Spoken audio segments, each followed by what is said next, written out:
ఇబ్రహీంపట్నంలో YCP కార్యకర్తల తీరుపై మంత్రి నారా లోకేష్ ఆగ్రహం వ్యక్తం చేశారు. ప్రజలు తిరస్కరించినా వాళ్ళు తీరు మారలేదన్నారు. మాజీ మంత్రి ఇంట్లో శుభకార్యానికి వచ్చి వాళ్ళు చేసిన పిచ్చి చేష్టలను తీవ్రంగా ఖండిస్తున్నట్లు పేర్కొన్నారు. మాజీ మంత్రి జోగి రమేష్ ఇంట శుభకార్యానికి వచ్చిన ఆ పార్టీ కార్యకర్తలు వీరంగం సృష్టించారు.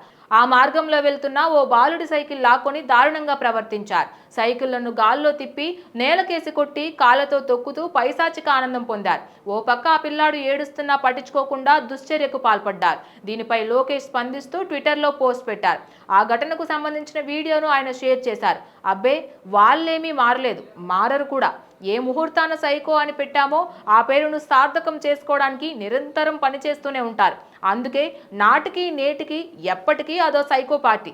వాళ్ళకి సైకో నాయకుడు. ప్రజలు బుద్ధి చెప్పినా మారని వాళ్ళ ఆలోచనలను చిన్న పిల్లవాడి చేతి నుంచి సైకిల్ లాక్కొని దాన్ని తొక్కుతూ విరగ్గొడుతూ చేస్తున్న వికృత చేష్టలను సమాజం మరింతగా అర్థం చేసుకోవాలని ఆ వీడియోను పోస్ట్ చేస్తున్నాను అని లోకేష్ పేర్కొన్నారు.